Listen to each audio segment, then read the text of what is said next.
All right, here goes nothing. Oh! Ow! Huh. Felt good for once. You maniac! He asked about your comment calling the president a fascist, and your answer was, both President Trump and I have been clear about our positions and our views. Are you affirming that you think President Trump is a fascist? I've spoken about... That's okay, you can just say yes. Okay, So. all right. Okay. It's easier. It's easier than explaining it. I don't mind. And I wanted to ask you also... It sounds like you had a productive discussion, but just days ago you referred to President Trump as a despot who betrayed the country. You said you would be his worst nightmare and accused him of having a fascist agenda. Are you planning to retract any of these remarks in order to improve your relationship? I think both President Trump and I, we are very clear about our positions and our views, and what I really appreciate about the president is that the meeting that we had focused not on places of disagreement, which there are many, and also focused on the shared purpose that we have in serving New Yorkers. And frankly, that is something that could transform the lives of the 8.5 million people who are currently struggling under a cost of living crisis, with 1 in 4 living in poverty. And the meeting came back again and again to what it could look like to lift those New Yorkers out of struggle and start to deliver them a city that they could do more than just struggle to afford it, but actually start to live in it. And I've been called much worse than a despot, so it's not that insulting. Maybe I think he'll change his mind after we get to working together. Yes, please. By the way, if you are smart enough, you will know who I am. But you are really not smart enough to know who I am. But soon you're gonna know who I am. Very easy. Wow, very easy. The entitlement. No, believe me, I'm much better than that.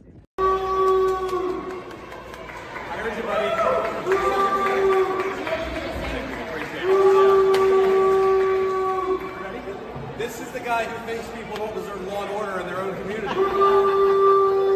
Vice President, how did it go? You guys, thank you.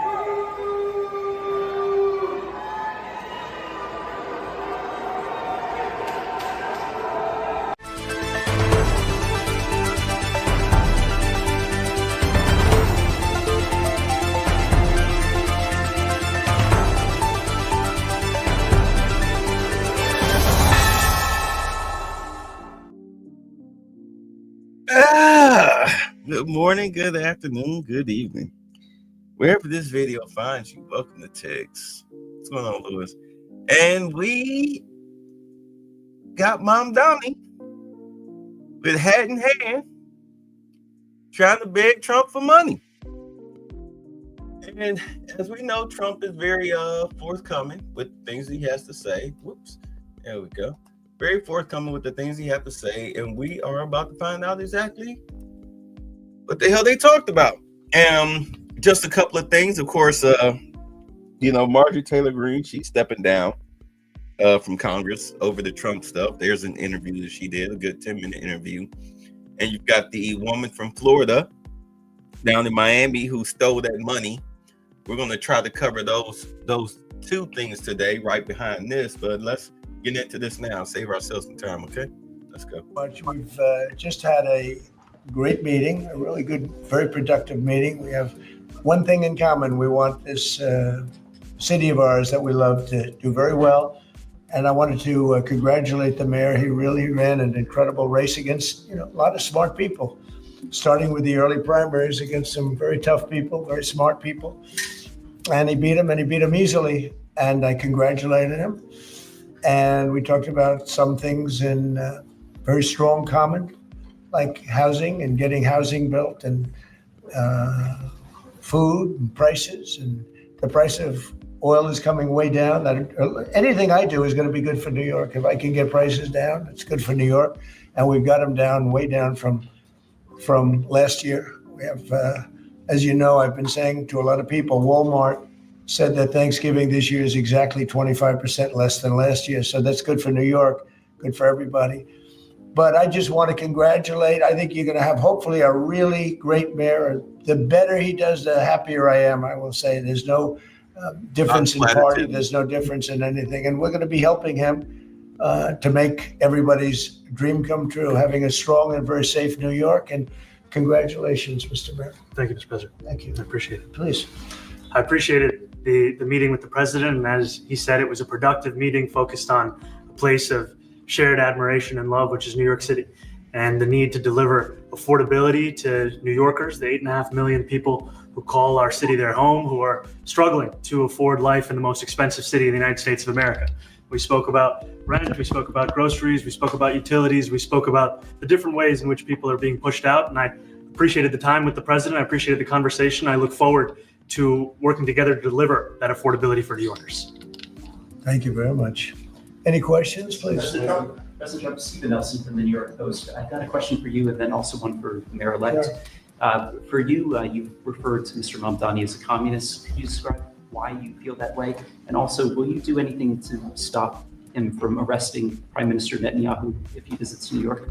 Well, we didn't discuss your second part of the question. And on your first part, I mean, he's got views that are a little out there, but who knows? I mean, we're going to see what works, or he's going to change also. We all change. I changed a lot from when I first came to office. It's now. Stop. Right there. Hear what he just said? Well, we'll see. He got some pretty communist views that are out there. So we'll see. We'll see. We'll see if he holds to that or if he changes. If he wants money from the federal government, if he wants me to cut the check, then I need to see some progress. Flat out. I love it. Let's go. Quite a while ago. It's quite a while. My first term was great. We had the greatest economy in the history of our country. We're doing even better now. We're doing much better now than we did even the first term. And I can tell you some of my views have changed. And we had discussions on some things. I'm not going to discuss what they were, but that I feel very confident that he can do a very good job. I think he is going to surprise some conservative people, actually. And some very liberal people, he won't surprise them because they already like him. And for Mr. Mamdani, it sounds like you had a productive discussion, but just days ago, you referred to President Trump as a despot who had betrayed the country. You said you'd be his worst nightmare and accused him of having a fascist agenda. Are you planning to retract any of these remarks in order to improve your relationship? I think both President Trump and I, we are very clear about our positions and our views. And what I really appreciate about the president is that the meeting that we had focused not on places of disagreement, which there are many, and also focused on the shared purpose that we have in serving New Yorkers. And frankly, that is something that could transform the lives of the 8.5 million people who are currently struggling under a cost of living crisis, with 1 in 4 living in poverty. And the meeting came back again and again to what it could look like to lift those New Yorkers out of struggle and start to deliver them a city that they could do more than just struggle to afford it, but actually start to live in it. And I hope Trump understands that this guy is lying. been called much worse than a despot, so it's not that insulting. Maybe I think he'll change his mind after we get to working together. Yes, please. Mr. President, Anthony Marshak from MTV Lebanon. I would like to ask you a question about the Middle East regarding, you said that Hezbollah in Lebanon is not in a good position. And Lebanon now is the final unresolved after Gaza and Syria. Given your assessment, like what do you say for the Lebanese today? It's the independence day in Lebanon. And what is your next move to push toward disarmament? The disarmament of Hezbollah. Well, we are pushing for total disarmament of Hamas and, frankly, everybody else. And we actually have peace in the Middle East. As you know, the King of Saudi Arabia just left yesterday.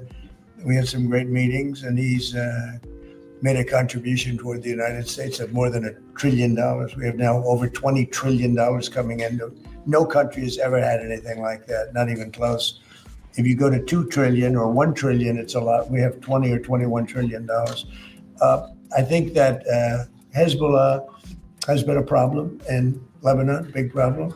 We're working with Lebanon. We're working with everybody in the Middle East. That's another thing I think we have in common. We want to see peace in the Middle East. And we actually have now, for the first time, peace in the Middle East after 3,000 years. Yeah.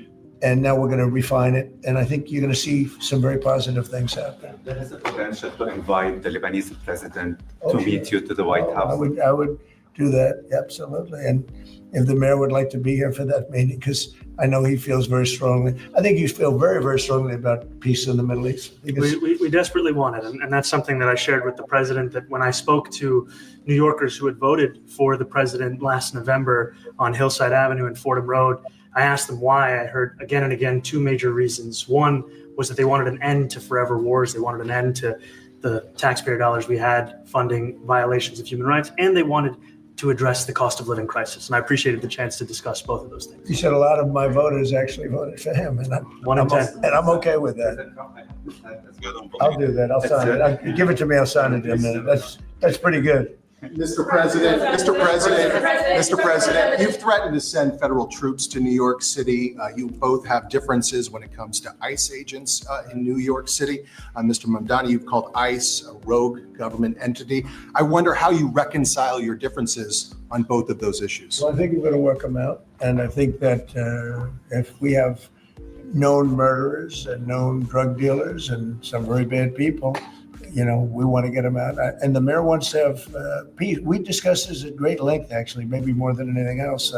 He wants to have a safe New York. Ultimately, a safe New York is going to be a great New York. If it's not safe, no matter how well we do with pricing and with anything else, we can talk about anything you want. If you don't have safe streets, it's not going to be a success. So we're going to work together. We're going to make sure that if there are horrible people there, we want to get them out. I think he wants to get them out maybe more than I do. So we'll work together. We discussed it at great length. Yes, please.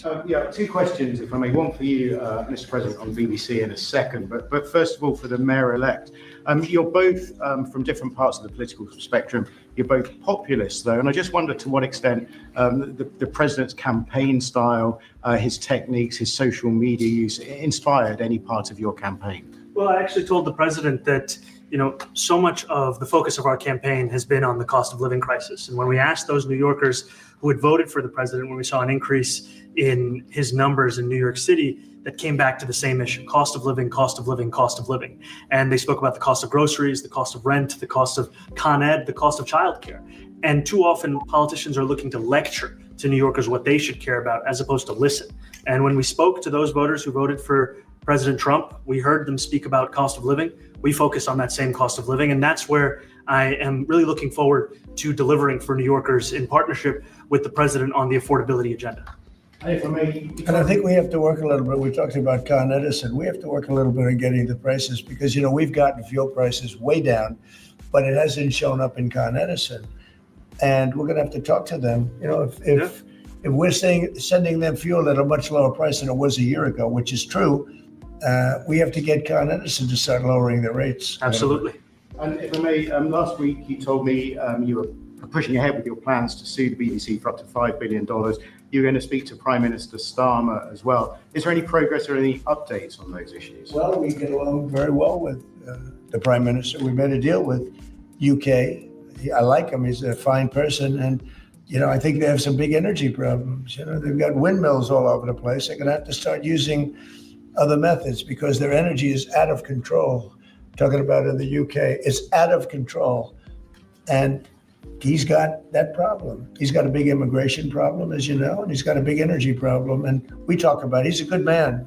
Prime Minister's a good man. You have a chance to speak this week.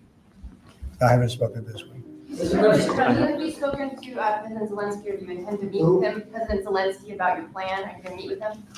I've spoken with their people. We have a plan. It's horrible what's happening. It's a war that should have never happened. It would have never happened if I was president, and it's a shame. And I thought they should have acted quicker.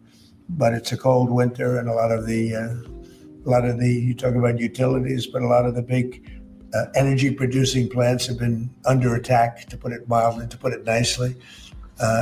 We have a way of getting peace, or we think we have a way of getting peace. He's going to have to approve it. Just so sad, so many people. Last month they lost 25,000 soldiers. This is something, we haven't seen anything like this since the Second World War. And they're averaging 6,000 or 7,000 a week between the two of them, dead soldiers. And it goes on. And I think they're getting reasonably close, but I don't want to predict. I would have said that would have been one of my early ones. I did 8 peace deals of countries, including in India, Pakistan. You could even go, in fact, they're coming here in a week or two, go to the Congo and Rwanda. That was 10 million people dead. And we worked something out on that, but so many. And the one I thought would have been, for me, because I have a very good relationship with President Putin, I thought that would have been maybe quicker, but it does take 2 to tango. And now you just see all the death And, it doesn't affect us other than the fact that we don't want to see all those people that really, it's on the other side of the ocean. It's a war that should have never happened. It did happen. I blame the person also sitting right behind this desk. This is a war that should have never happened, and it wouldn't have happened if I were president. But we're trying to save a lot of lives. They're losing 25,000 lives over the last short period of time. That's Ukrainian and Russian, and it's a shame. I want to ask the mayor-elect about a House resolution just passed overwhelmingly to condemn socialism, including with 86 Democrats, all of House Dem leadership, and the minority leader, Hakeem Jeffries, despite his endorsement of you. What's your reaction to that? I have to be honest with you, I've focused very little on resolutions. Frankly, I've been focusing. Condemn socialism. I understand. I think the focus is on the work at hand. I can tell you I am someone who is a democratic socialist. I've been very open about that. And I know there might be differences about ideology, but the place of agreement is the work that needs to be done to make New York City affordable. That's what I look forward to. And I want to clarify your answer to Stephen Nelson. He asked about your comment. This is the chick, like when they do with the Carolyn's crossovers and everything. This is the one that has the horrible shoes. But she's a good reporter. I'll give her that. And you see Scott Bessent sitting over here in the corner. Let's get back to this. I'm sorry. The focus is on the work at hand. I can tell you. I do find it should be very disturbing to people that he refuses to condemn socialism/communism, but that's the platform that he ran on. And of course, he's been getting his butt kicked before he's even been sworn in as far as what he can and can't do. They're like, dude, are you crazy? I like Kathy Hochul. She's like, I'm not allowing this to happen. We're not raising taxes. And there will be no free buses. We'll see what happens, what he does with Rikers Island, where he's talking about shutting that down. We'll see if he actually goes through with that. That'll be very interesting to see if he goes through with that. I am someone who is a democratic socialist. I've been very open about that. And I know there might be differences about ideology, but the place of agreement is the work that needs to be done to make New York City affordable. That's what I look forward to. And I want to clarify your answer to Stephen Nelson. He asked about your comment calling the president a fascist. And your answer was, both President Trump and I have been clear about our positions and our views. Are you affirming that you think President Trump is a fascist? I've spoken about. That's okay. You can just say yes. Okay. It's easier. Don't lie. It's easier than explaining it. Liars. I wanted to ask you also about this Ukraine plan. President Zelensky said today that his country would risk either giving up a partner or giving up its dignity. There's been criticism that this deal proposal. He doesn't like it? It's unclear. He was sort of tenuous about it. He'll have to like it. And if he doesn't like it, then, they should just keep fighting, I guess. The suggestion that he made, though, was that if he doesn't accept it, that the U.S. would pull back its support for Ukraine. Is that Well, at some point, he's going to have to accept something.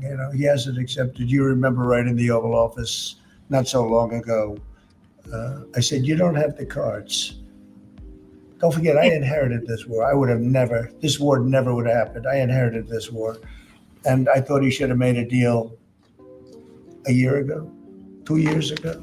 The ultimate deal would have been if it never started. That would have been the good deal. That could have been done too if you had the right president, but you didn't have the right president.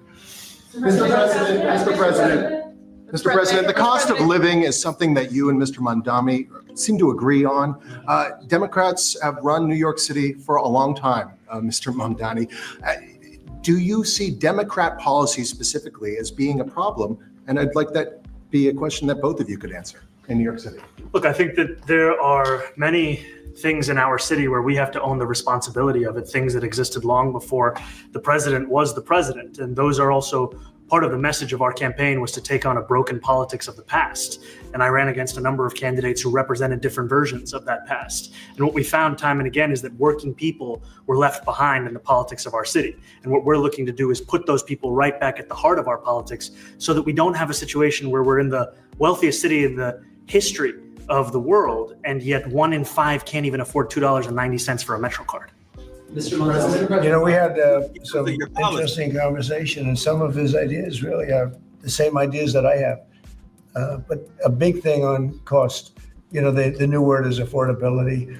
Another word is just groceries. You know, it's sort of an old-fashioned word, but it's very accurate. And they're coming down high. They were, you know, we had, both of us, we had the highest inflation in the history of our country the last 4 years under the Biden administration. And we've got inflation down now to a normal number. It's going to go even a little bit lower than that. Katie, do you have something in the back? Mr. President, thank you so much. Mr. Mamdani often talks about New York City being covered by international law, that they will follow international law. Doesn't often talk about the U.S. Constitution. What is your response to that? Well, I don't know what you're referring to in terms of it can be covered by international law, local law. It's covered by a lot of laws, but it's covered by U.S. law. Are you referring to anything in particular? He just says that they're a city that endorses and enforces international law.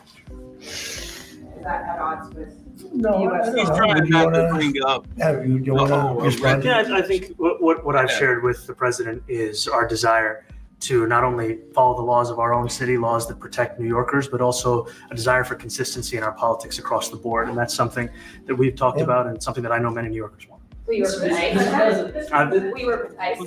We discussed ICE and New York City, and I spoke about how the laws that we have in New York City allow for New York City government to speak to the federal administration for about 170 serious crimes. The concerns that many New Yorkers have are around the enforcement of immigration laws on New Yorkers across the 5 boroughs. And most recently, we're talking about a mother and her 2 children, how this has very little to do with what that is. Mr. Mamdani. What we did is we discussed crime more than. You know, you see how he just double spoke right there? He's not going to abide by the immigration law. He's not going to do that. He's not going to do that. You can never get a straight answer out of this guy. He reminds me of Hakeem Jeffries, where you ask him a question and he says a lot of word salad, but he doesn't answer the question. He's not going to do that. Watch he oppose ICE. Watch. ICE per se, we discuss crime, and he doesn't want to see crime, and I don't want to see crime, and I have very little doubt that we're not going to get along on that issue. He wants to, and he said some things that were very interesting as to housing construction, and he wants to see houses go up. He wants to see a lot of houses created, a lot of apartments built, etc. And you know, we actually people would be shocked, but I want to see the same thing. Mr. Mamdani, anti-Israel protesters. Yeah. Mr. President, I want to know one of the policies as well that Mayor-elect Mamdani talked a number of times about on the campaign was shifting the tax burden for property taxes from what he called minority communities to white-based communities and putting more taxes on white people. I also noticed that in your acceptance speech, you didn't mention anything about America or Christians or white people in general. And so I didn't know if that was one of the policies that you guys had spoken about. Yeah, because dude, you need to understand. Mom, this is the thing. Let me say this right now. Here's the thing with these democratic socialists and just really Democrats in general. You sit up there and you run your mouth and you say all of this crazy stuff, and then now you're standing there in the White House and these reporters are calling you to the carpet. I forget who this guy is, but he's not a reporter. All right, he's not a reporter. I think he's a congressman. They want hard answers. Now you heard him, like you said, you were going to tax white people. You know, you were going to be racist, an ignorant, criminal supporting racist. A communist, a Sharia law supporting racist. And now you standing here face to face.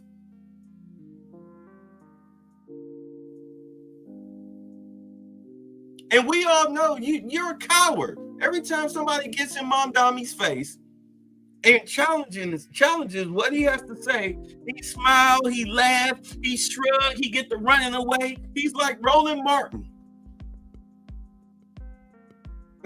More taxes on white people sounds like Mamdani been listening to pro-black YouTube content. Yeah, a bunch of morons.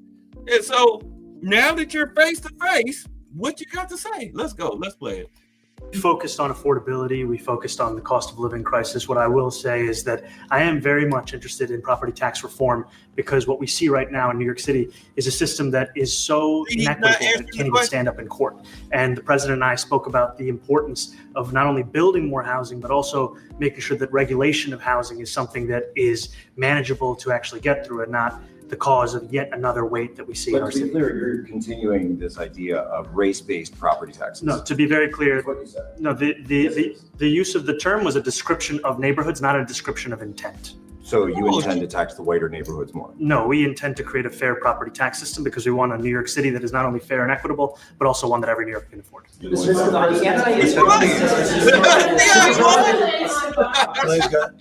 Mamdani, anti-Israel protesters just targeted a synagogue in New York. Are you concerned about Jewish New Yorkers feeling welcome and safe in the city? And President Trump, you've threatened to cut off federal funding to New York City. What policies would prompt you to do that? Would that be city-run grocery stores? Would it be something else? Well, I think if we didn't get along, whether it's cut off or just make it a little bit difficult or not give as much, we want to see, I use the term, we don't want good money going after bad. And we don't want that to happen. I don't think that's going to happen. I did say that, subject to what policies are being said. We had a meeting today that actually surprised me. He wants to see no crime. He wants to see housing being built. He wants to see rents coming down, all things that I agree with. Now, we may disagree how we get there. The rent coming down, I think one of the things I really gleaned very, very much today, he'd like to see him come down ideally by building a lot of additional housing. Yeah. That's the ultimate way. He agrees with that, and so do I. But if I read the newspapers and the stories, I don't hear that. But I heard him say it today, and I think that's a very positive step. No, I don't expect. I expect to be helping him, not hurting him. A big. You notice he didn't, and you notice Mamdani didn't answer. Zoran didn't answer the question. He word saladed, but he didn't answer the question because this guy's a liar. He's a snake. He's a snake. He's a snake oil salesman. He's a piece of He's trash. He's trash. He's communist trash. Like, you're sitting up here saying one thing to the reporters. You're not answering the question. And you think Trump doesn't know what the hell you're doing? You think the reporters don't know what the hell you're doing?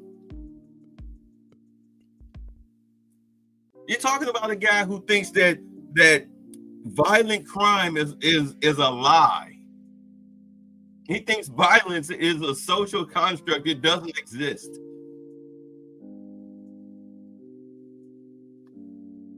Help, because I want New York City to be great.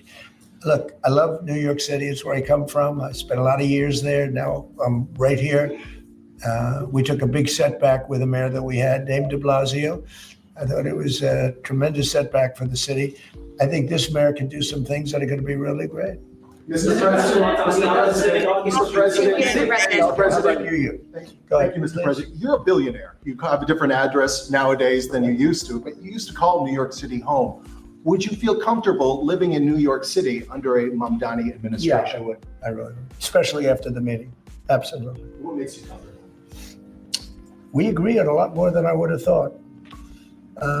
I think I want him to do a great job, and we'll help him do a great job. He may have different views, but in many ways, we were discussing when Bernie Sanders was out of the race, I picked up a lot of his votes, and people had no idea because he was strong on not getting ripped off in trade and lots of the things that I've practiced and been very successful on, tariffs, a lot of things. Bernie Sanders and I agreed on much more than people thought. And when he was put out of the race, I think quite unfairly, if you want to know the truth, many of the Bernie Sanders voters voted for me.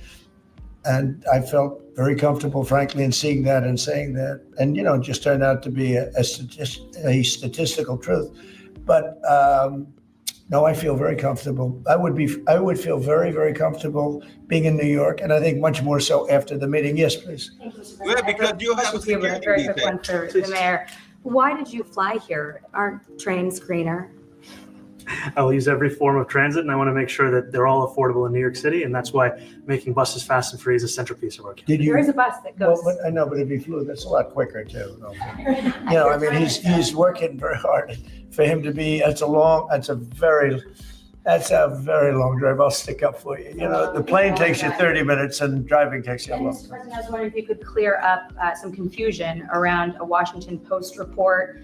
There was this explosive report that the Coast Guard is no longer going to characterize swastikas and nooses as hate symbols. DHS called that a lie and fake news. Can you clear up? I don't know anything about it. When was this written? I think yesterday. Well, look, the Coast Guard's an incredible group of people. I know them very well. Just ordered a lot of new Coast Guard cutters. Beautiful, the most magnificent ship. They look like yachts with lots of guns on them. So I don't know. I haven't seen any report like that, but certainly we want them to remain a great force, and they are. Peacemaker, and you did a piece in all the 9 months around the world. I would like to ask Mr. Mamdani, you've accused the U.S. government of committing genocide in Gaza while President Trump was working on peace. Why that? I've spoken about the Israeli government committing genocide, and I've spoken about our government funding it. And I shared with the president in our meeting about the concern that many New Yorkers have of wanting their tax dollars to go towards the benefit of New Yorkers and their ability to afford basic dignity. And what we see right now is we're in the 9th consecutive year of more than 100,000 school children being homeless in our city. And there's a desperate need not only for the following of human rights, but also the following through on the promises we've made New Yorkers. And I appreciated the meeting we had and the work that we can do. Do you agree that President Trump did do a peace and he worked hard to make the peace, because he worked hard to do the peace in the Middle East and everywhere? What do you agree with that? I appreciate all efforts towards peace, and I shared with President Trump that when I spoke to Trump voters on Hillside Avenue, including one of whom was a pharmacist that spoke about how President Trump's father actually went to that pharmacy not too far from Jamaica Estates, that people were tired of seeing our tax dollars fund endless wars. And I also believe that we have to follow through on the international human rights. And I know that still today, those are being violated, and that continues to be work that has to be done no matter where we're speaking of. Mr. President, question for Mr. You noticed again, he didn't answer the question. He just word saladed it. He didn't answer the question. No, you called Trump. You called Trump and his administration. You said they were committing a genocide. Now you're trying to switch it back and say, no, I was saying that the Jews were committing a genocide. You didn't even acknowledge that Trump stopped the fighting in Israel and Palestine. You didn't even acknowledge that. You know why? Because you're a bitter piece of trash. He's a trash human being. He's a trash human being. I hope he doesn't think he's getting over. Do you view the mayor-elect as the true leader of the Democrat Party? And do you think Leader Schumer's and Leader Jeffries, have to follow his lead? Well, look, I hope they have great leaders. This is a man that right now I think is focused in New York City. I really think he has a chance to do a great job. We're going to help him, but I really think he has a chance to do a great job. But I'll let you answer that. You consider yourself the leader of the Democrats. I think it's more appropriate for him. I consider myself the next mayor of New York City, and I keep my horizons firmly on New York City. And I appreciate the meeting with the president, which focused again on the 5 boroughs and whether New Yorkers could afford to live there. By the way, being the mayor of New York City is a big deal. Absolutely. I always said, one of the things I would love to be someday is the mayor of New York City. Being the mayor of New York, and especially now, because I think you're at really a turning point, one way or the other. It could go great, or it can go in a different direction. And I think you really have a chance to make it great. Mr. President, you say you love New York City. Mr. Mamdani, does New York City love President Trump? New York City loves a future that is affordable. And I can tell you that there were more New Yorkers who voted for President Trump in the most recent presidential election because of that focus on cost of living. And I'm looking forward to working together to deliver on that affordability agenda. I got a lot of votes. One more, go ahead. 1 or 2 more, go ahead. I tell you, the press has eaten this thing up. I've had a lot of meetings with the heads of major countries. Nobody cared.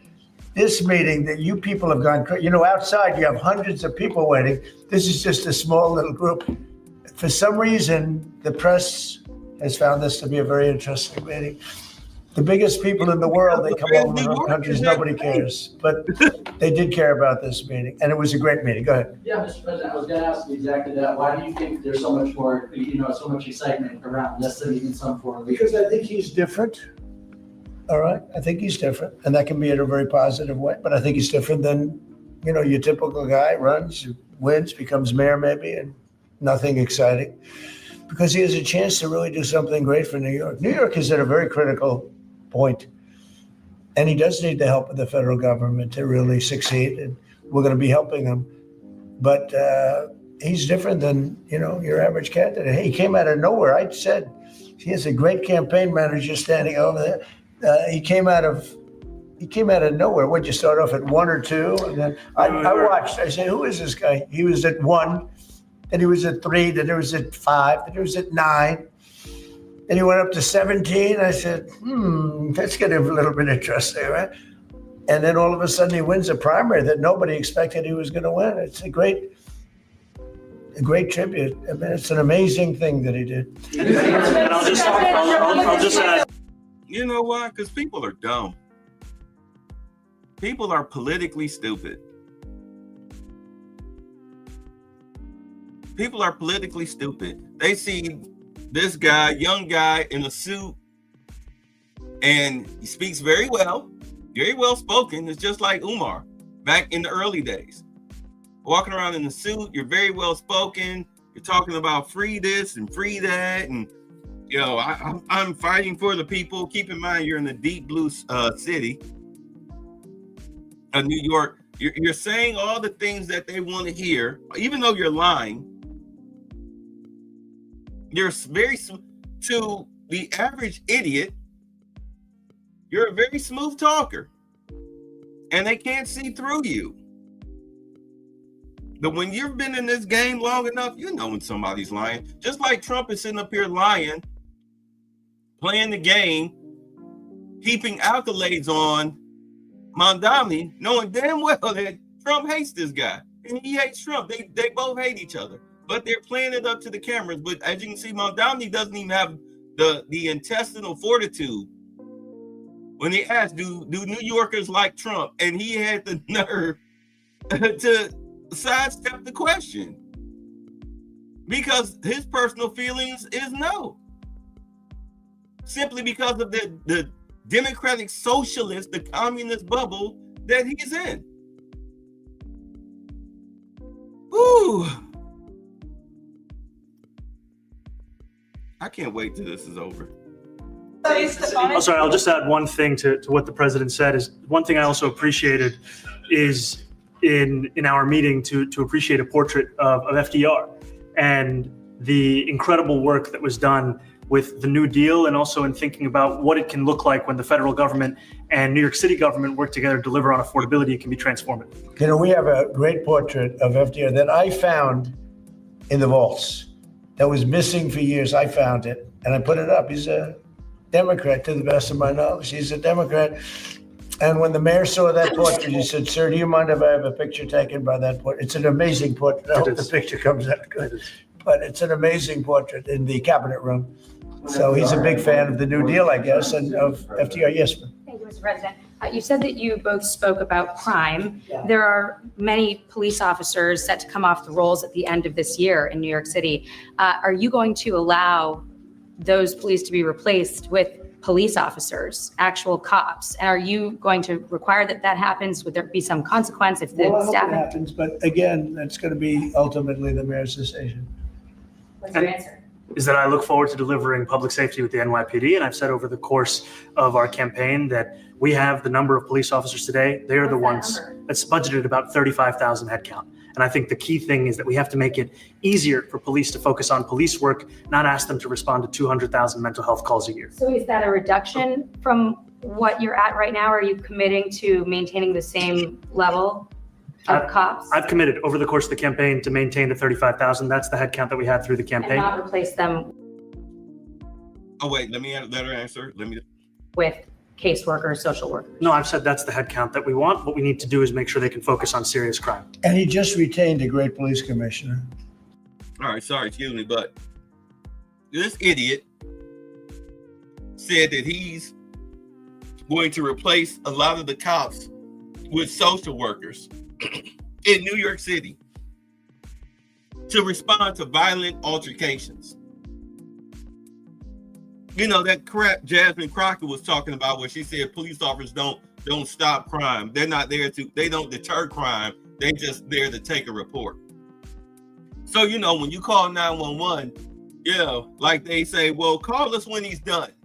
Or they show up and they stand around and just watch and wait till everything is finished. Like, okay, well, tell us what happened. They wait till your husband is finished knifing you to death. And then they bring in social worker Shanice. Sir, tell us how you feel. Why did you stab your wife 46 times and drown the children in the bathtub? Please sit down here on we brought a couch here. Sit down here on the couch.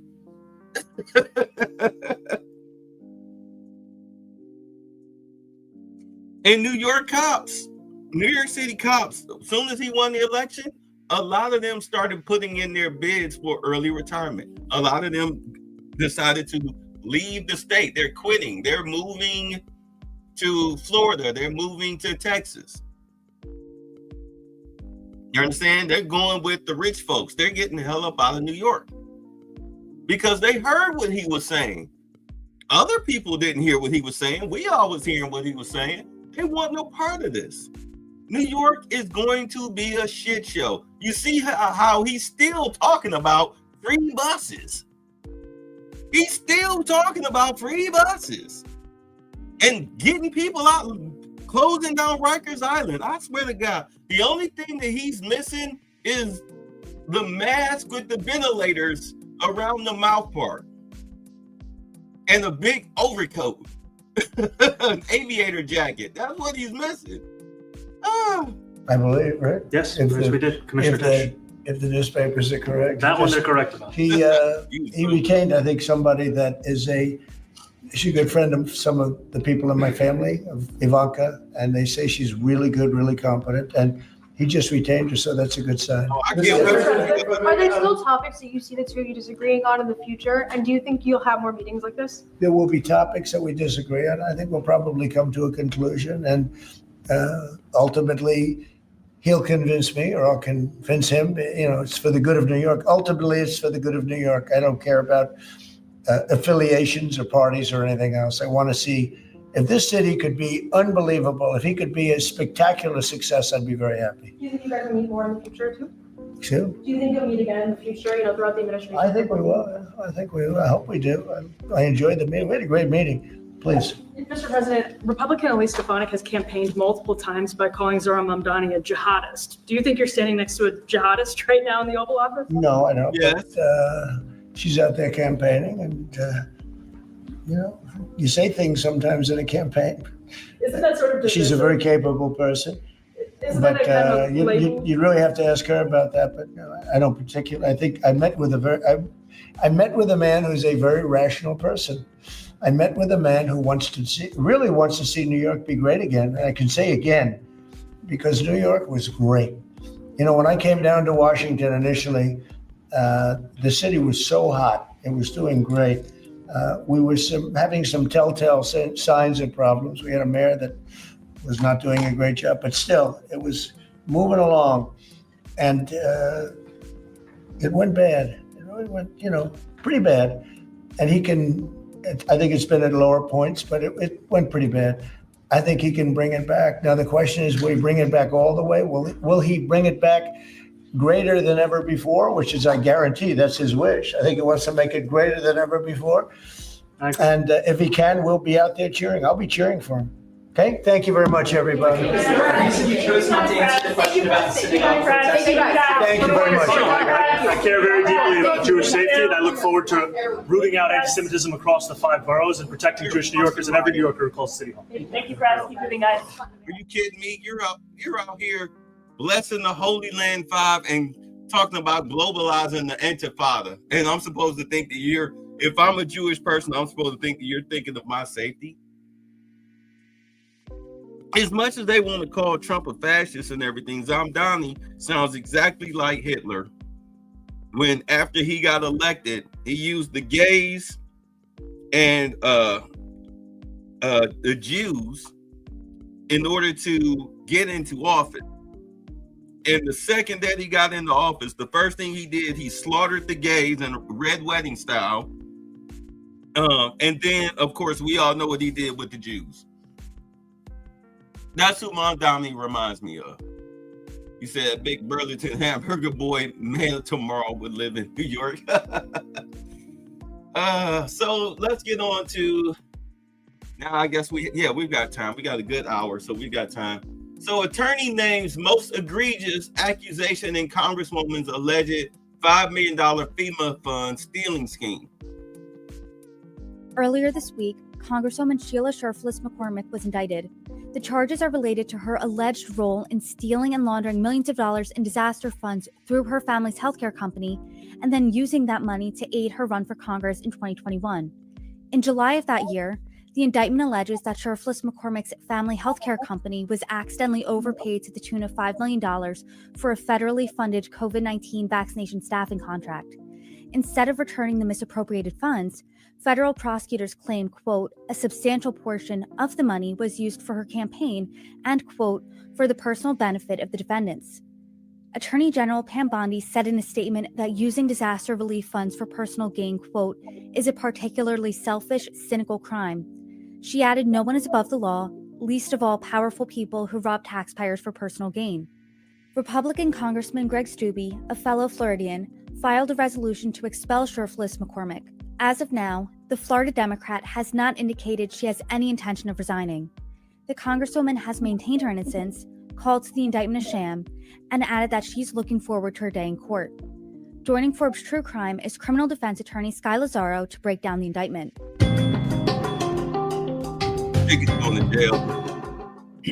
Hi, everybody. I'm Brittany Lewis, one of the hosts of Forbes True Crime. Joining me now is criminal defense attorney Sky Lazaro. Sky, thanks so much for coming on. Thanks for having me.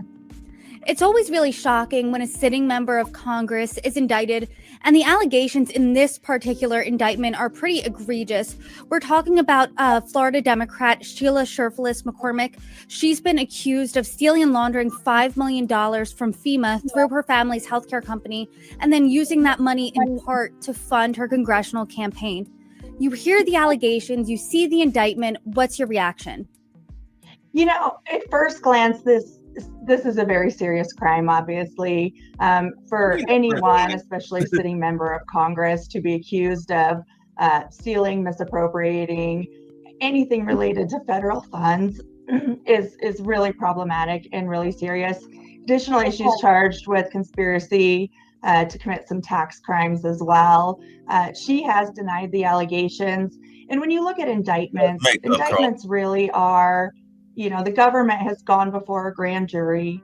The defense is not part of that process, so they don't get to cross-examine anybody or present any of their own defenses. So really, it's just the government going to the grand jury saying, here's what we have. Do you think it's enough for us to file, you know, formal charges against her? And if I'm not mistaken, it seems like this all stems from this massive overpayment by FEMA, right? FEMA accidentally overpays Sherfless McCormick's family healthcare company $5 million. I mean, when is it a crime to be overpaid? I mean, is it a crime when you realize, hey, that should not be in the bank account here, and then you don't report it? I mean, what does that look like? Yeah, that's correct. I mean, and there's a number of ways that these come about. It could have been completely accidental. You know, there was a mistake on the government's part, on FEMA's part. The crime is when you spend the money. When you don't spend the money on what is allocated for it. That's the crime. You don't have to, this chick doesn't have to talk in the whole circle just to say that. Issued a payment maybe they shouldn't have. When she became aware of that payment, or the company became aware of that payment, they should have notified FEMA and said, hey, you overpaid us, we need to send it back. There appears, you know, which would be a valid defense, even if she were indicted on that, to say, hey, look, it was accidental, you know, the money's still there, we're going to send it back to you, kind of no harm, no foul.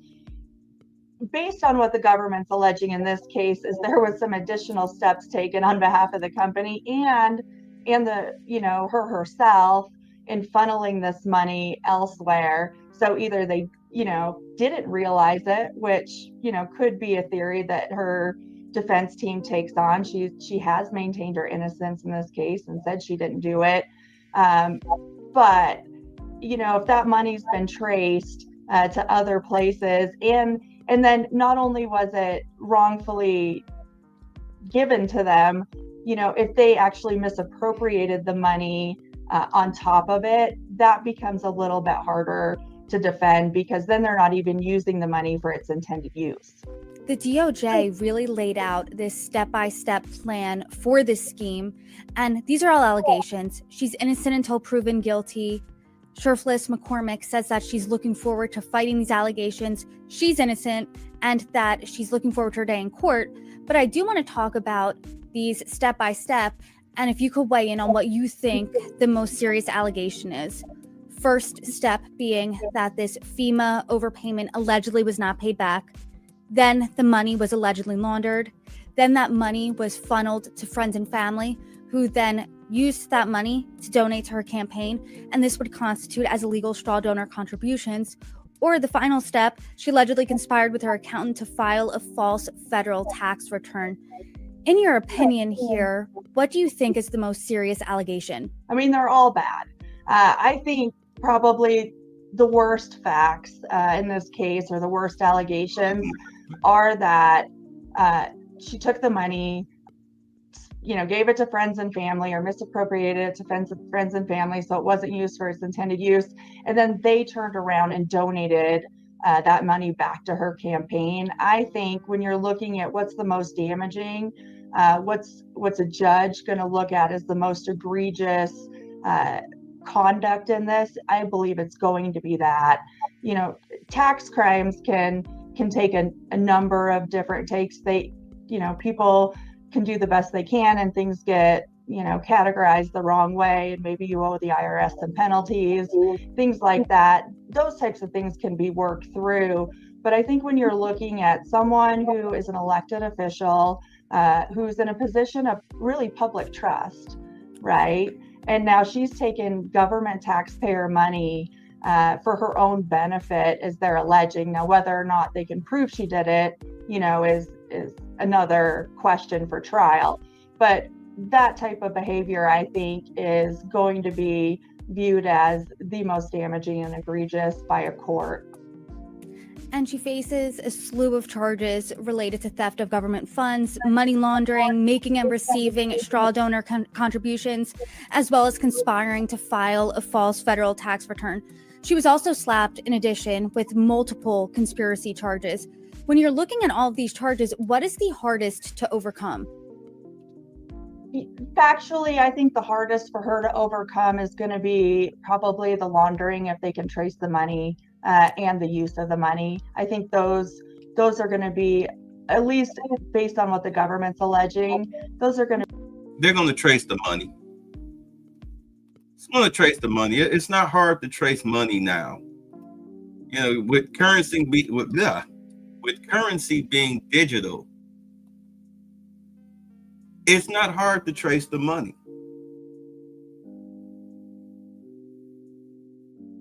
I don't even know why. I don't even know why she would even do that. But then again, Stacey Abrams tried to do the same thing. All right, and she just got hit with a crippling penalty that's destroyed her quote unquote nonprofits. If you all aren't aware, so she's done. Stacey Abrams is done. She's now bankrupt. They were I was on Messy Michonne earlier today, and she was asking questions about Tiffany Henyard. What's going on with Tiffany Henyard? Tiffany Henyard has a court date next year concerning the money that she was playing around with out there in Dalton. So her court case is not done. Tiffany Henyard's not skating.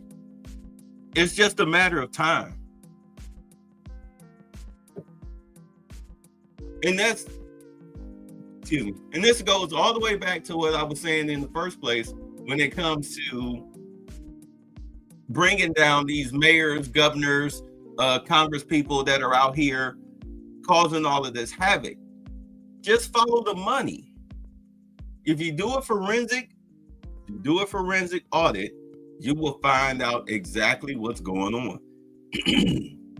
And then that way you can go ahead and you can nail them. You can nail them to the wall and just be done with it. Plain and simple.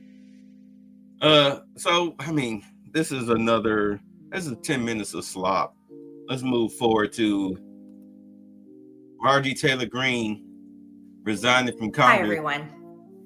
I've always represented the common American man and woman as a member of the House of Representatives, which is why I've always been despised in Washington, D.C., and just never fit in. Americans are used by the political industrial complex of both political parties, election cycle after election cycle, in order to elect whichever side can convince Americans to hate the other side more. And the results are always the same. No matter which way the political pendulum swings, Republican or Democrat, nothing ever gets better for the common American man or woman. The debt goes higher, corporate and global interests remain Washington's sweethearts, American jobs continue to be replaced, whether it's by illegal labor or legal labor by visas or just shipped overseas. Small businesses continue to be swallowed by big corporations. Americans' hard-earned tax dollars always fund foreign wars, foreign aid, and foreign interest, and the spending power of the dollar continues to decline. The average American family can no longer survive on a single breadwinner's income, as both parents have to work in order to simply survive. And today, many in my children's generation feel hopeless for their future and don't think they will ever realize the American dream. And that breaks my heart.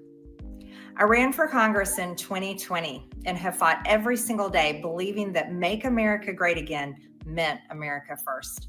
I have one of the most conservative voting records in Congress, defending the First Amendment, Second Amendment, unborn babies, because I believe God creates life at conception, and I love to fight for the little guy. Strong, safe borders, I have fought hard for that. I've fought against COVID tyrannical insanity and mandated mass vaccinations, and I've never voted to fund foreign wars with your hard-earned tax dollars.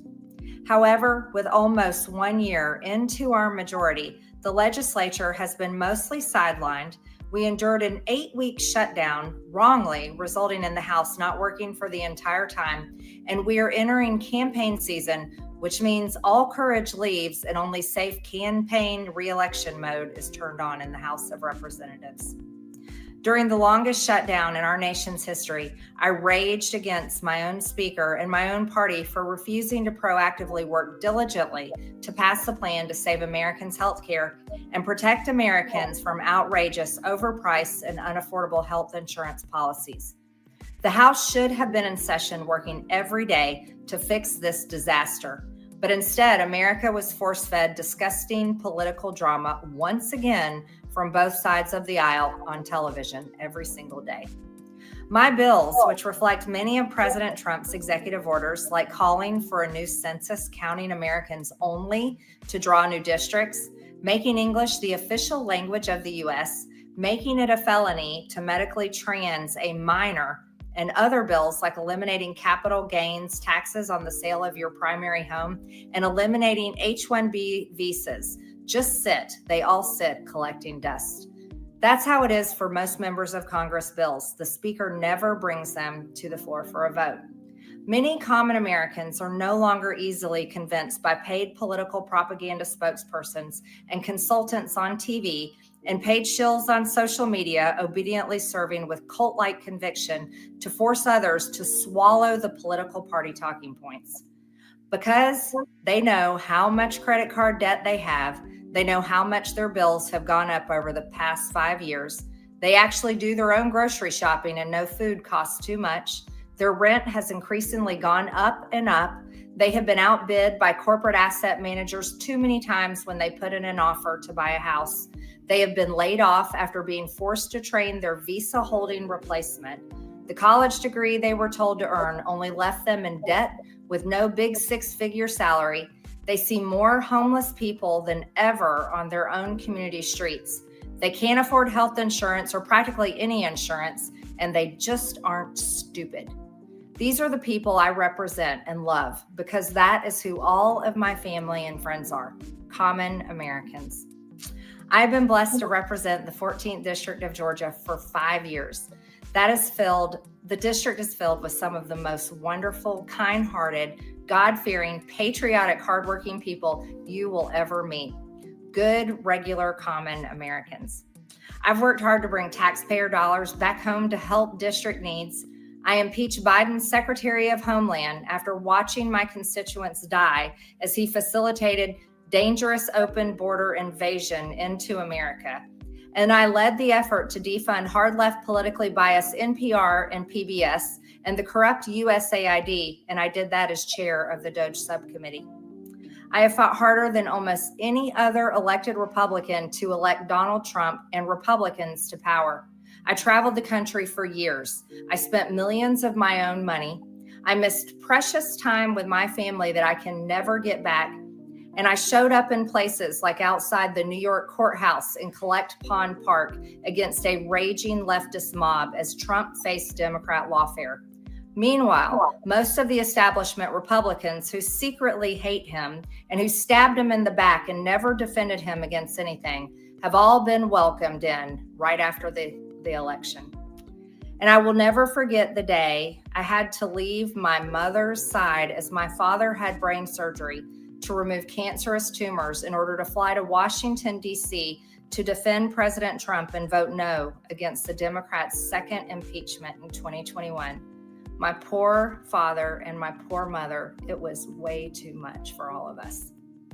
Through it all, I never changed or went back on my campaign promises and only disagreed in a few areas, like my stance against H-1Bs replacing American jobs, AI state moratoriums, debt for life 50-year mortgage scams, standing strongly against all involvement in foreign wars, and demanding the release of the Epstein files. Other than that, my voting record has been solidly with my party and the president. Loyalty should be a two-way street, and we should be able to vote our conscience and represent our district's interests because our job title is literally representative. America first should mean America first and only Americans first, with no other foreign country ever being attached to America first in our halls of government. Standing up for American women who were raped at 14 years old, trafficked and used by rich, powerful men should not result in me being called a traitor and threatened by the President of the United States, whom I fought for. However, while yes, hurtful, my heart remains filled with joy. My life. No, stop. I don't remember that. Do y'all remember Trump saying anything bad about MTG? I'm gonna have to go back and take a look at that. I don't remember that, but but it sounds like she's fed up. It sounds like she's just fed up, like she's just done with the BS. Same thing with Elon. Remember when Elon crashed out because he was getting his subsidies cut for his EVs, his electrical vehicles and everything? You noticed that, you say it was just recently? You noticed that all of that mission to Mars talk died out real quick. It died out real quick once those EVs, all those subsidies were cut. You know, nothing is sweeter than spending other people's money to fund your projects. You say Trump did call her a traitor on Truth Social. All right, I'm gonna go take a look. I'm gonna let this play. I'm gonna go take a look. Life is filled with happiness, and my true convictions remain unchanged because my self-worth is not defined by a man, but instead by God, who created everything in existence. You see, I have never valued power, titles, or attention in spite of all the wrong assumptions about me. I do not cling to those things because they are meaningless and empty traps that hold too many people in Washington. I believe in term limits and do not think Congress should be a lifelong career or an assisted living facility. My only goal and desire has ever been to hold the Republican Party accountable for the promises it makes to the American people and put America first.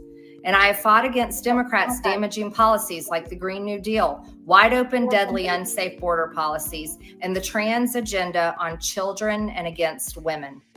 With that has brought years of nonstop, never-ending personal attacks, death threats, lawfare, ridiculous slander and lies about me that most people could never withstand even for a single day.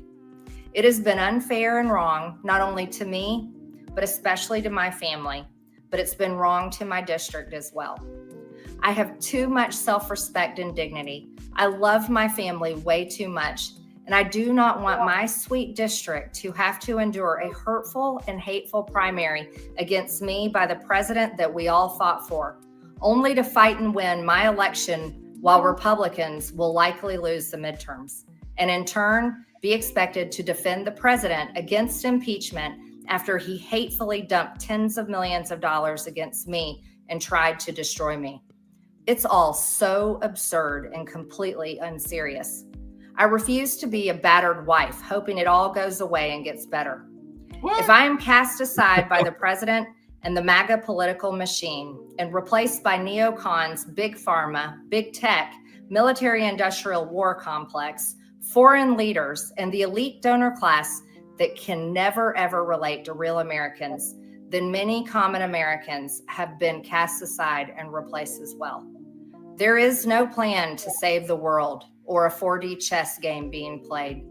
When common American people realize and understand that the political industrial complex of both parties is ripping this country apart, that not one elected leader like me is able to stop Washington's machine from gradually destroying our country, and instead the reality is that they, common Americans, the people, possess the real power over Washington, then I'll be here by their side to rebuild it.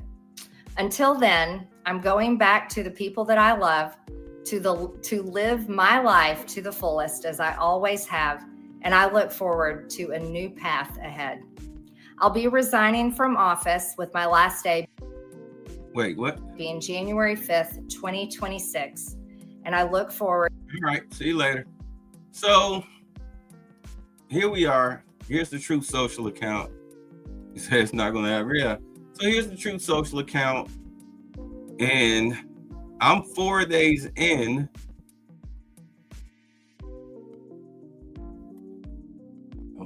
I'm 4 days in, and I'm still.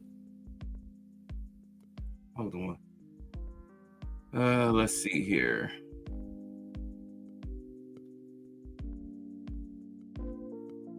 Yes, thank you. For the love of God, just arrest somebody. Like, seriously. All right, so.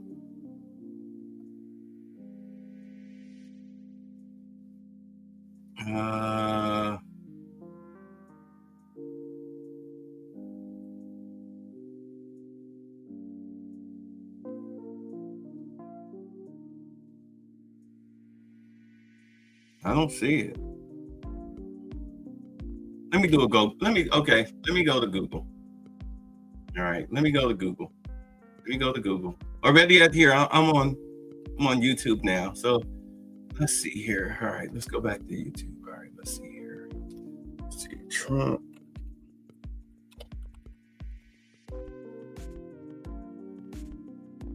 All right.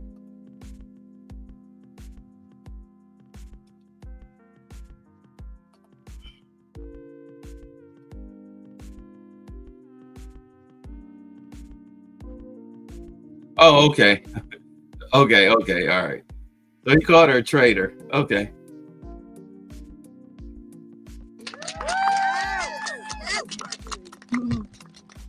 Thank you, Thomas. Thank you, Ro.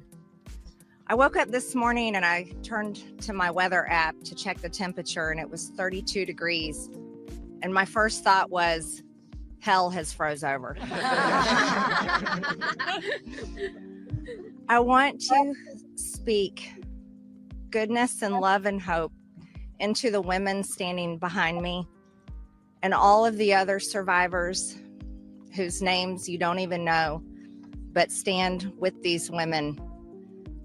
They are survivors, and they are strong, and they are courageous, and they are daughters of God. They are not victims. These women have fought the most horrific fight that no woman should have to fight, and they did it by banding together and never giving up.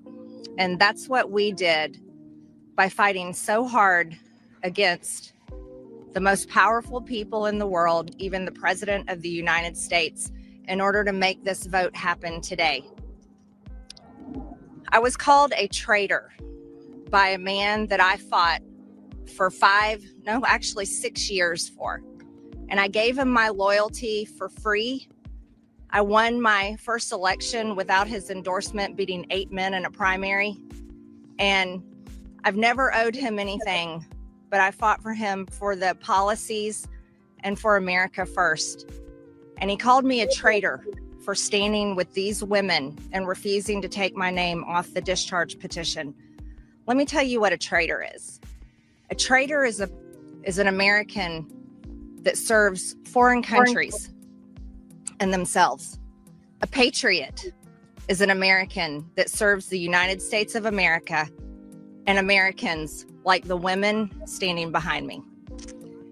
And I want to tell you that this only became possible today because the American people whom we serve as representatives here in Congress demanded that this vote happen, and they put more pressure on every single elected politician in this city than has ever been put on them. And today you are going to see probably a unanimous vote in the House to release the Epstein files, but the real fight will happen after that. While I want to see every single... All right, it's enough of that crap. Yeah, I did. So, I mean, I put it to you like this. It's already been released. Trump, he said, put it on his desk, he'll sign it. He never did fight.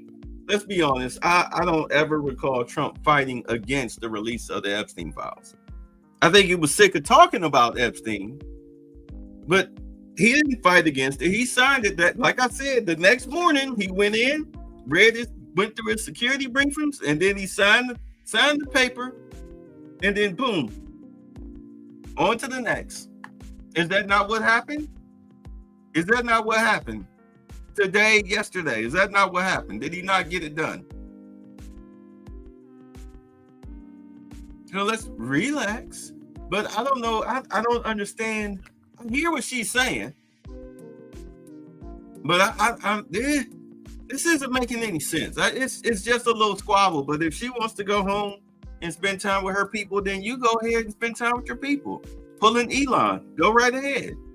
And we understand why House Republicans, why they don't stand with Trump, because he's there to cut off the money.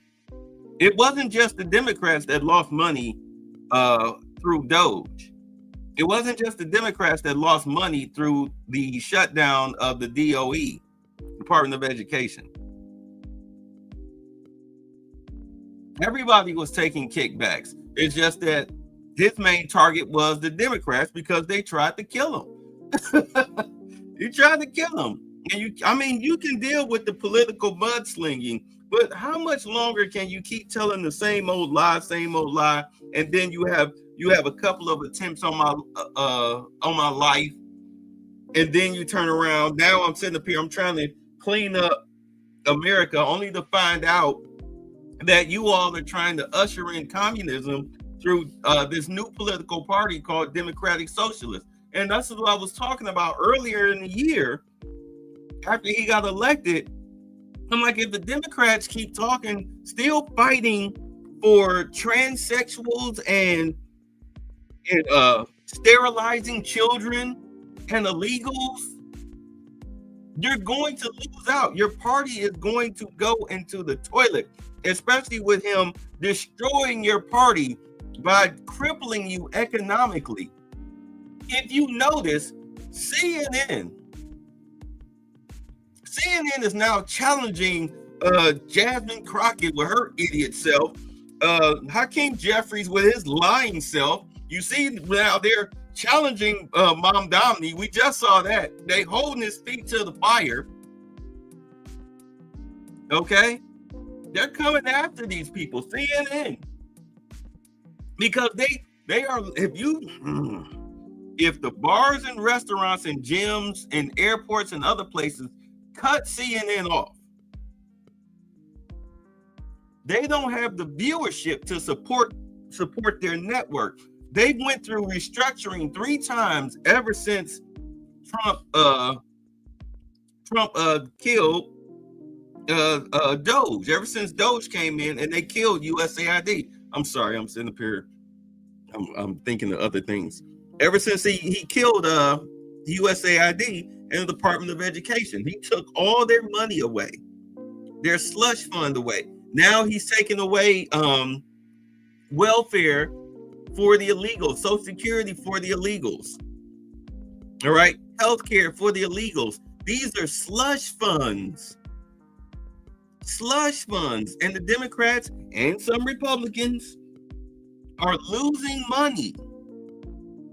Your party is collapsing. He's already sued and won MSNBC. He's already sued and won CBS. Yeah, Elon Musk too. Yeah, you're losing. You are losing. The BBC, they had to fire some of their top people because of how they lied about January 6th, how they edited it, just like they edited Kamala Harris, just like CNN edited Trump's very fine people, trying to say that he called white supremacists very fine people. Like, stop it. So now everybody, the rats are starting to leave the sinking ship.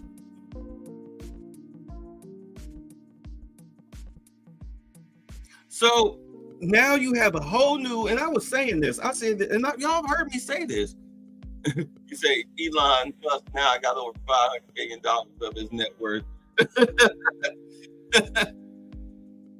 I was saying earlier, I've been saying since the beginning, I said, if the Democrats want to remain in power, what they need to do, they need to, at the grassroots levels, they need to bring jobs into the community. They need to get with the Republicans and bring the jobs into the community, these factories. But that's not what they're doing. You're sitting up here fighting against ICE. And next year, it's going to be a whole different ball game. These people, there's videos now out here where people have been following ICE, and ICE has been shooting up their cars with pepper balls, blowing out their windows. Blowing out their windows. They're done playing.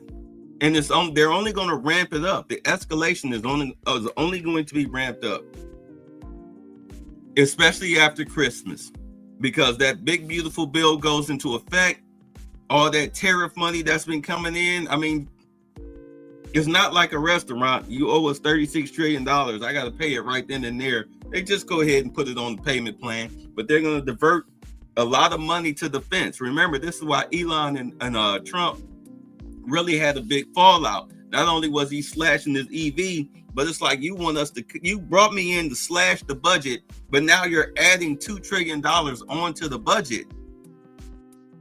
Yeah, because the Department of Defense is just like an engineering department. It doesn't produce money, but you need that engineering department. You need that Department of Defense /war in order to come in and clean up the mess. It's going to get a whole lot different. This is how Zoran Mamdani won the election in New York, because he's, anti-Trump, pro-immigration, pro-crime, pro-communism, anti-Trump. All he does is free, free, free, free, free. You stand up here and watch them still talking about free buses. And Kathy Hochul's like, no, you ain't getting no free nothing. And you ain't taxing nobody. You can keep running your little mouth, but that's not going to happen. But we'll see. Whatever he might be able to do, as far as his crappy campaign promises that's got stupid people thinking that this is a good idea, we'll see if he'd be able to pull it off. Same thing with the new mayor out in Portland. She also free. Brandon Johnson raised those people's Notice Brandon Johnson, if you look at the map of the taxes that Brandon Johnson raised on people, he only raised it in the black areas. Did y'all know that? He raised those taxes in the black areas, the black and quote unquote brown areas. He didn't raise the taxes in the white areas, not in the predominantly white. Nope, he raised them property taxes on your black ass. While sitting up here talking, well, he is a pro-black. He is a pro-black because that's what pro-blacks do. They stab you in the back while smiling and telling you that this is a good thing. Karen Bass. Her and Gavin Newsom can't wait to take those people's property in the Palisades. Yeah, you say Brandon's a real piece of shit for that. Of course he is. Of course he is. I bet people can't wait till he's not mayor so they can catch his ass out in the streets.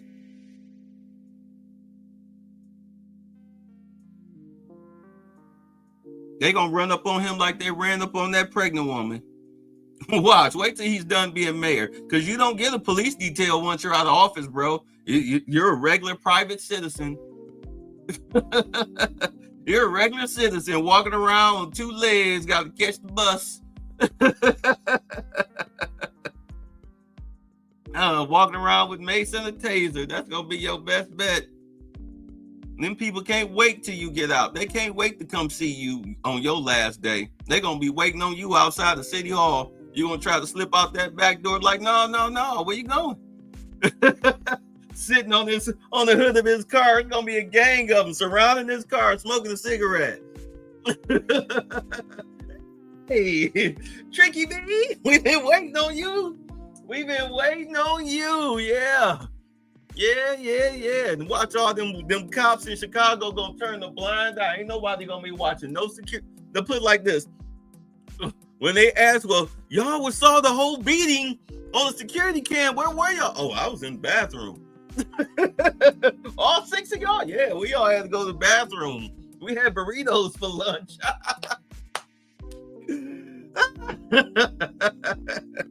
They gonna watch that beat down in 4K.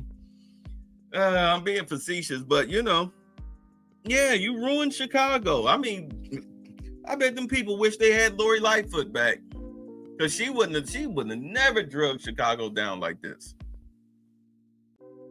But at any rate,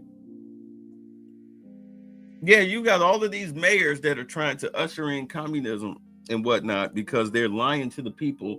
It really got you having some true TDS, not knowing that the man is trying to save you. Because let me tell you something, under communism, as a black person, you don't get special privileges.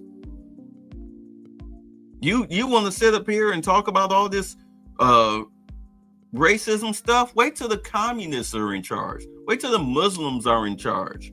You think foreign entities give a good goddamn about black folks? You think the Hispanics like you?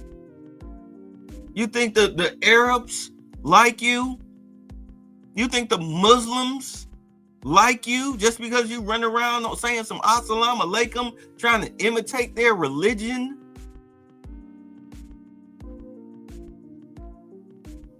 Ask the people what happened to them when Muammar Gaddafi, the second he was assassinated. What happened to those people? Ask the people of Libya what happened to them the second their leader was assassinated. Them Arabs ran right into Libya and forced them people into slavery.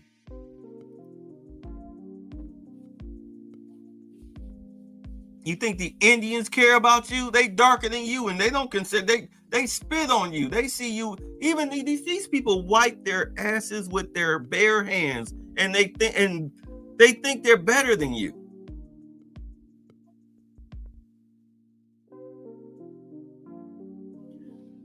Woo. I was somebody on YouTube today, early this morning. I ain't gonna say their names, but y'all probably know what it is. Talking about is America good for black people? And I'm like, let me tell you something. You have nowhere else to go. You have nowhere else to go. This is your home. This is your ancestral home. You've been here for at least, at minimum, 400 years, 300 years, 200 years, 100 years, and wherever the hell you think you came from, that your 23andMe told you that you came from, you traced your ancestry back. Them people don't want you back. They don't recognize you. You are nothing but a check to them. The worst place you can migrate to or expatriate to is Africa.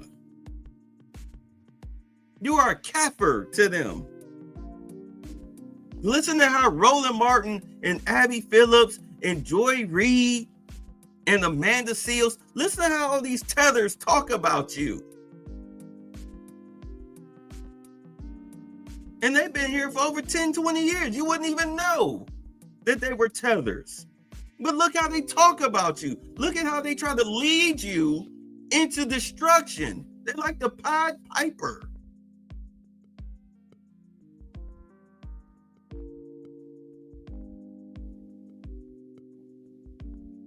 They lie, they bullshit, call you all out your name. They think they're better than you. They know where their lineage is. They can go back home. This is your home. This is your home. They have family back home. What cousin couch can you crash on in Africa? I swear to God, man, y'all don't think. Y'all do not think. I hate to have these crash outs, but y'all don't be thinking. Y'all just be talking. Y'all talk all that pro-black shit, but it don't be nothing. It be garbage. Black folks about to catch hell in New York. Watch. Whatever black folks in Portland, you about to catch hell. You already catching the LA from the Hispanics. You know, with your black and brown coalition. Shit. If anything, you supposed, this is why I say through independent, you're supposed to vote for the policies that benefit you, because ain't nobody just gonna up and give you nothing. You can forget it. You don't have the weight. You don't have the money, aka the weight. You don't have the weight to get that. You don't have the money to do that. You expect a handout. That's a slave mentality, which you never shook. That's a generational curse that you never shook. You expect somebody to do something for you simply because you black. No. Where's the briefcase full of money? How much did you donate to my campaign? It's just like with Umar. Did you donate? Then I ain't got to respond to you. Yeah. It's the same way. I'll never forget, there was a college chapter. They sang a song on the bus. There'll never be a nigga in SAE, a fraternity. And they had the black mayor up there with the white boy and his father. They had the white boy and his father sitting up there, and somebody else, some other official. She was the only black face up there. Had the white boy apologize, which he did through a stank face, and then turned around, hopped in his BMW and sped off. And people was mad at the black chick. And she was like, look, black folks, y'all voted for me, but the white folks funded my campaign. They put the money in my pocket. Put some money in my pocket, and I can actually do some real fighting for you. If not, what the hell you want me to do? You want me to help you out on the strength of nothing? Just like Obama. You want me to help you out on the strength of nothing? It's because we black? I'm a tether. My father's Nigerian. I'm a tether. Give a fuck about you? Kamala Harris, do something for black people? No. Tether.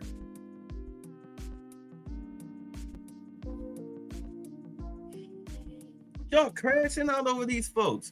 They can stop the reparations talk while getting snapped. Oh my God, don't even get me started on that. Don't even get me started on that. That's all right. That's all right. Trump got a real nice surprise for y'all ass come 2027. December 31st, 2027. It's your last day on SNAP, your last day on Section 8. Maybe they might do something with the babysitter stuff. Was that the Title 22 or whatever? Maybe they might work with you. It's your last day, December 31st, 2027. Mark it on your calendars, 11:59 p.m.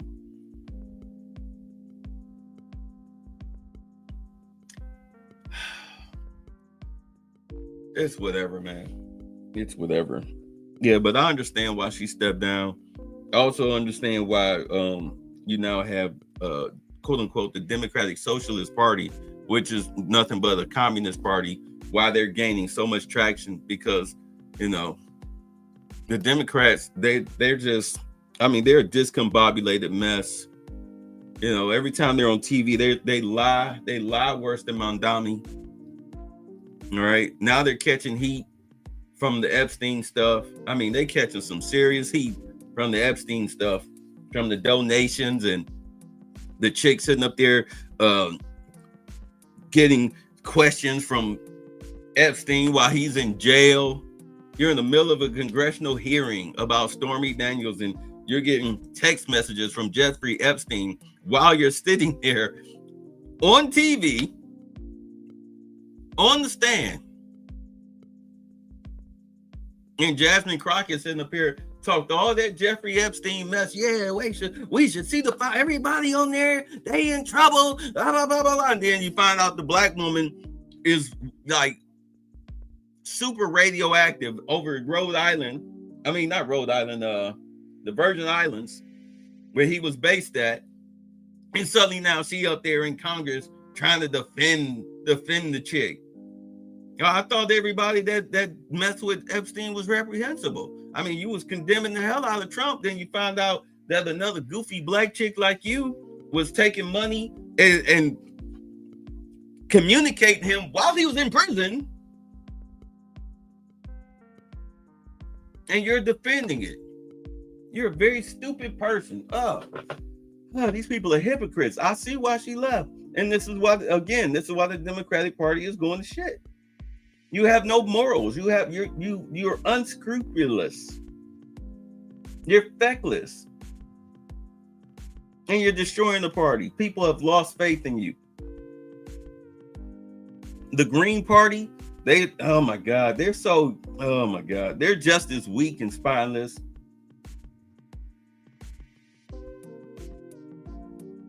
The Libertarian Party, all of these different parties, just weak, spineless, feckless, terrible leadership, don't know what the hell they're doing.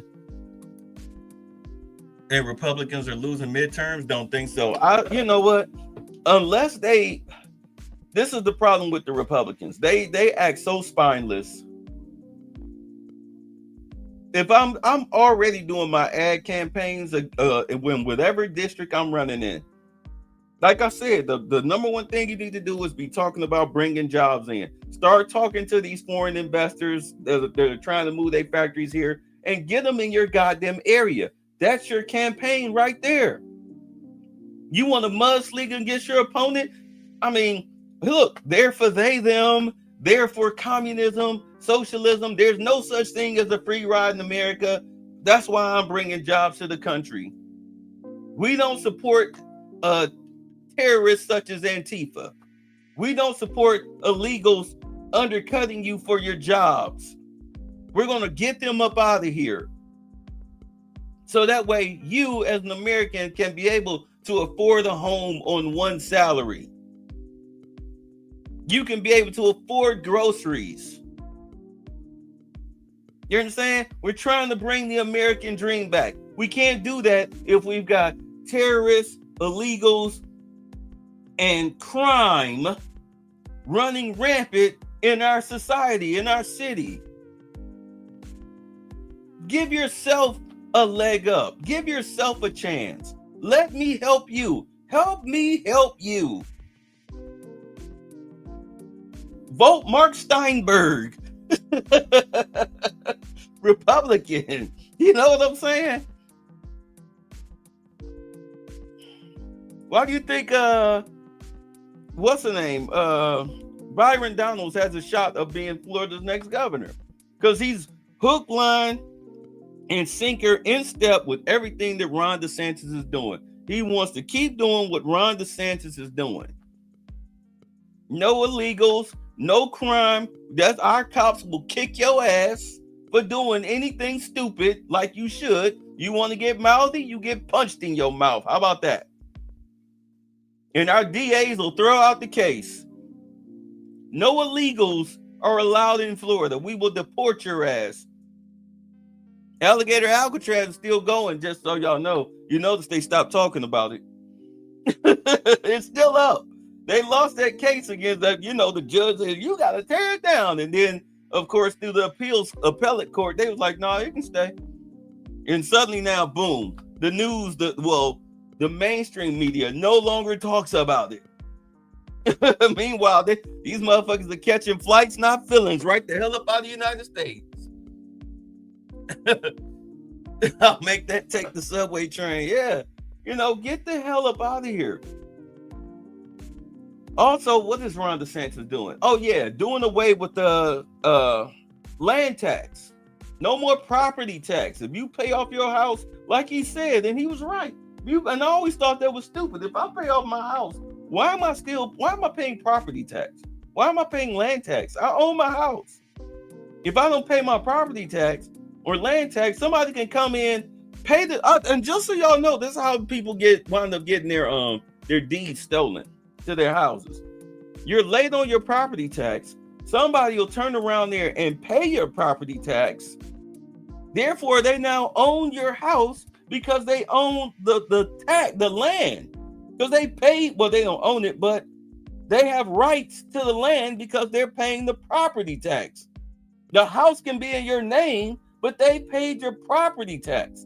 So now they can seize your house. Right, property taxes equal not your property. That's how these people be stealing your houses. That's what Brandon Johnson is trying to do in Chicago. You can't pay this $30,000. You went from paying $3,000 a year in property tax. Now it's $30,000 a year. And if you can't pay it, they just gonna, eminent domain steal your house. What's the hallmark of socialism? Communism? Seizing the government, seizing the means of production. Like they say, you will own nothing and be happy. That's communism. How do you think you get there? You get there by overflooding an area. Then you decriminalize crime. The biggest crime you get, these people are paying exorbitant prices. They opening their property tax bills and seeing shit like that. My house didn't even cost this much. That's half my house's value. All right. Overflood the zone with people, especially poor people. Decriminalize theft. At the same time, you lie about the statistics, and therefore, you say crime is down. So you defund the police by lying about the statistics because you're manipulating them. And what happens is, because of crime, you see what's happening. People are stealing. They're raiding small stores, large box stores. They're stealing from grocery stores, Walmart, all of this stuff. They start stealing from that and, talk about this is reparations and they got insurance. The insurance don't cover all this stuff. So eventually what happens is it just becomes cheaper to shut down the store. Comes cheaper to shut down the store. So now you no longer have stores, you no longer have business. So somebody has to pay the city taxes. The city taxes, now the people of your budget is blown to shit. So how do you wind up making your budget, your city budget? your annual budget, you have to raise property taxes.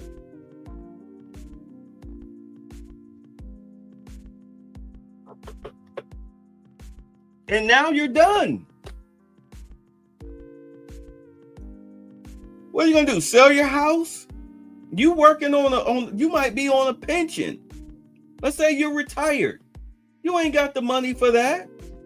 What you gonna do? Sell your house and move where? To Florida, Texas, Ohio? Where you gonna go? Get an apartment? And this is the thing. It was something I was watching Anton Daniels today. No, it was still Messi was watching Anton. She was talking about where the city tax commissioner, the city commissioner, she was talking about, hey, look, you dumb motherfuckers need to get out here and vote. Stop sitting on you. Just like these people are calling me about their property taxes. And I'm asking them, well, did you vote? No. Well, then what the hell you want me to do? You need to come out here and vote. The majority of the people that called her did not vote. So, of course, the statement was made, well, people that don't rent, what's up, Luz?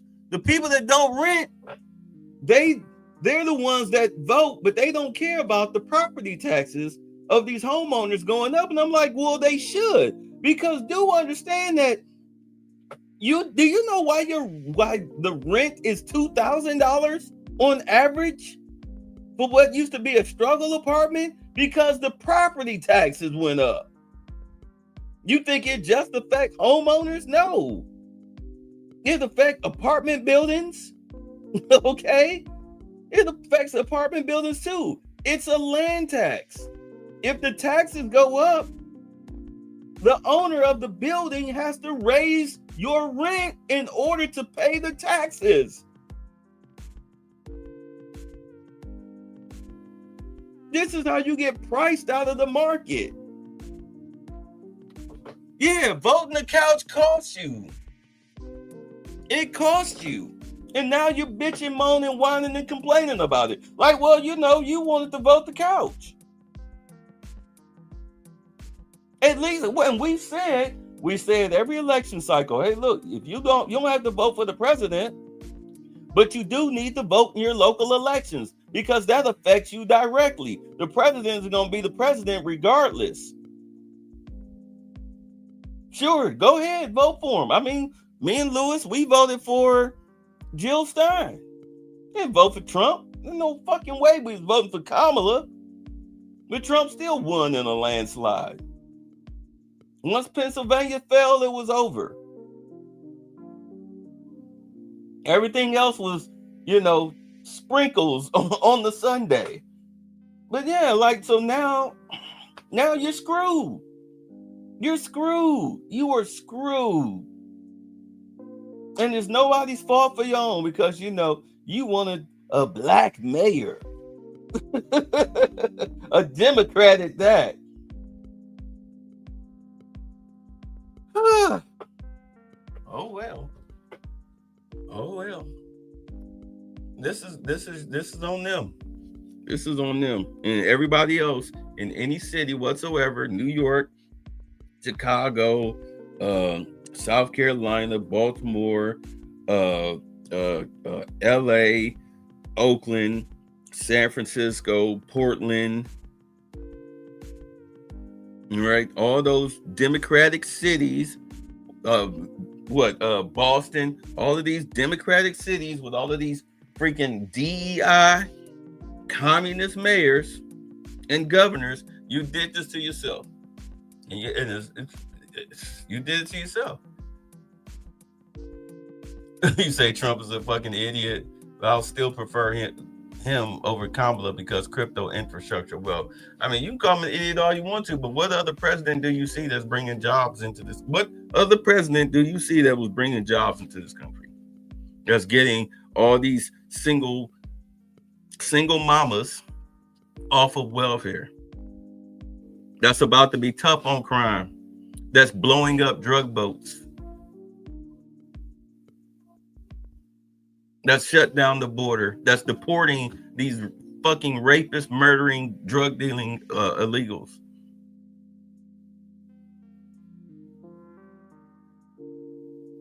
If that's an idiot, I'll take that idiot all day long. I can't believe somebody actually said on another chat talking about some Mamdani is better than Trump. And I'm like, get the fuck out of here. Like, this dude's never had a job in his life. This guy's a silver spoon baby. He has his name on nothing. He has zero accomplishments outside of making goddamn rap songs and videos and shit promoting terrorism. What the fuck you mean? But, you know, the world we live in. All right, y'all, let's get out of here. Now, gentlemen, Mr. Butler's been up north, I hear. Don't you agree with us, Mr. Butler? I think it's hard winning a war with words, gentlemen. What do you mean, sir? I mean, Mr. Hamilton, there's not a cannon factory in the whole South. What difference does that make, sir, to a gentleman? I'm afraid it's going to make a great deal of difference to a great many gentlemen, sir. Are you hinting, Mr. Butler, that the Yankees can lick us? No, I'm not hinting. I'm saying very plainly that the Yankees are better equipped than we. They've got factories, shipyards, coal mines, and a fleet to bottle up our harbors and starve us to death. All we've got is cotton and slaves and arrogance. That's treachery! All right, bye. Thanks for the fun. Get the fuck out!